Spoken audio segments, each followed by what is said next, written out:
প্রতিবার ঈদে যাত্রী ও যানবাহনের চাপ কয়েক গুণ বেড়ে যাওয়ায় বিভিন্ন রুটে তৈরি হয় তীব্র যানজট। সড়কে বিশৃঙ্খলায় ভোগান্তিতে পড়েন যাত্রীরা।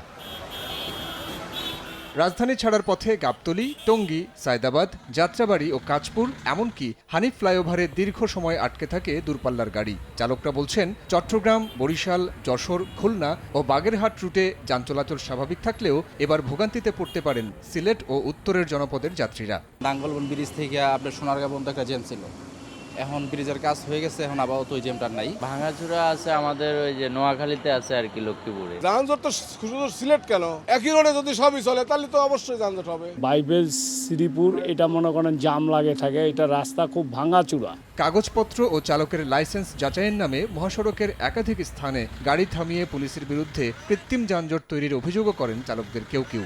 সিগন্যালটা দিল, গাড়িটা সাইড করেন, কাগজপাতি দেখান, যমুনা ব্রিজ পার হয়ে যাবেন, ওইখানে ওই একটা নাটক, এলেঙ্গার সাইডে যাবেন, ওখানে ওই পজিশন, তারপরে যমুনা ব্রিজ পার হবেন, গোল চক্করে ওইখানে তো ওদের একটা ক্লাব ঘর। অল টাইম আপনাকে সুযোগ পাবে গাড়ি ছাড়বে। এখন তো পুলিশের চাঁদাবাজিটা বাংলাদেশে বেশি হয়ে গেছে।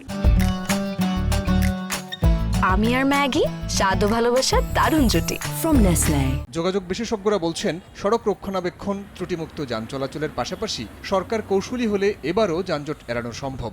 নতুন যেই সব জায়গায় উন্নয়নজনিত বটলনেক হওয়ার সম্ভাবনা আছে, ড্রাই সিজন যেহেতু আছে, চাইলেই কিন্তু আমরা সুন্দর করে একটা মেইনটেনেবল একটা রাস্তা তৈরি করতে পারি। শুধু যানজট না, আপনার নিরাপত্তার চ্যালেঞ্জটাও তখন নিতে হবে। তো আমি মনে করি সরকারকে আসলে এখন কৌশলী হওয়া উচিত। ঈদের ছুটিটাকে একটু যদি বাড়িয়ে দেয়, তাহলে আসলে ধাপে ধাপে যাওয়ার যে বিষয়টা, তখন দেখা যাবে মানুষ ফর্মাল ট্রান্সপোর্ট অর্থাৎ গণপরিবহন নিয়ে যাওয়ার চেষ্টা করবে।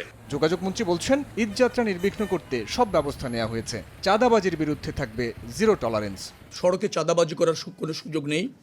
আইন শৃঙ্খলা রক্ষাকারী বাহিনী, পরিবহন সেক্টরে যারা জড়িত সবাই তৎপর আছে। আমাদের মন্ত্রণালয় থেকে যারা এখানে মনিটরিং করার দরকার সেটা আছে, মোবাইল কোর্ট আছে, হাইওয়ে পুলিশ তৎপর আছে। পোশাক শ্রমিকদের যাতায়াত নির্বিঘ্ন করতে গাজীপুর সহ একাধিক জায়গায় বিআরটিসি বাস রাখা হবে বলেও জানান মন্ত্রী।